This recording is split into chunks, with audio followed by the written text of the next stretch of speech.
You know, a lot of comments going on right now, as we just saw in the news, too, all about immigration. Just about some comments you made alluding to the fact that Dayton could act as a receiver site for relocation of illegal immigrants.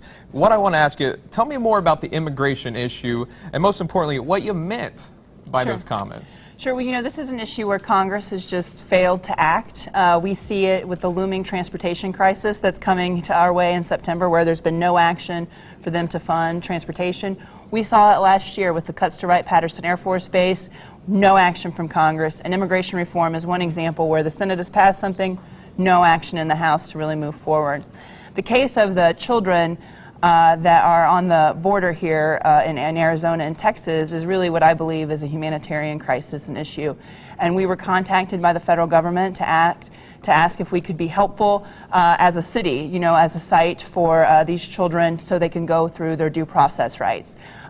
We allow that for every human being, and it's our job as Americans to make sure that when people are here that they are treated humanely and have their basic needs met. And so, of course, as a community and as Americans, we think that that is the right thing to do. It's what makes us great as Americans, and it's what makes Daytonians. They're compassionate, and so they're showing their compassion. Congressman Mike Turner, scheduled to talk today around 1. He's calling your comments irresponsible in regards, you know, to Dayton accepting illegal immigrants. What do you have to say to that? Well, I mean, I think we need, number one, I think he needs to get his facts straight. I mean, the letter that he sent yesterday stated that I reached out to the federal government. It's the other way around. They called us.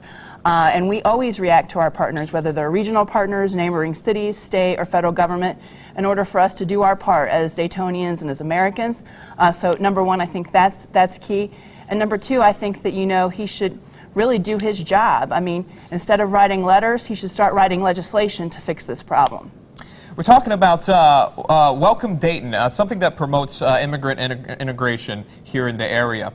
Would this tie in with Welcome Dayton, this whole issue? Well, I mean, I think that's the compassion nature of the community, right? So we're an immigrant-friendly city. These are children, some as young as 5 years old. Of course, we would be welcoming to the people that are here for the federal government to be able to go through that due process and allow these children to have their due process.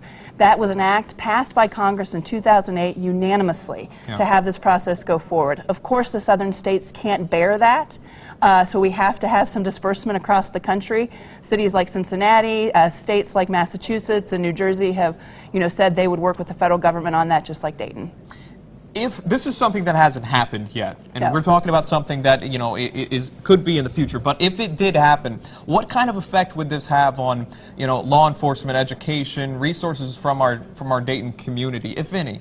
Well, you know, I don't think it'll be very much. I mean, we're not talking about a large number of children coming to Dayton. We would just, you know, take a small portion. It would definitely require some of the community folks to step forward, and just like we do with other refugees, frankly, that are coming from war-torn countries, and provide those opportunities. We do that now with Catholic Social Services and other communities. We'd have to step that up a bit, and the federal government has to step up too by providing the resources to help deal with this crisis. Well, I appreciate you coming on and talking about setting the record straight. I know a lot of comments are out there. Sure. Of course, you want to get every side of it, too.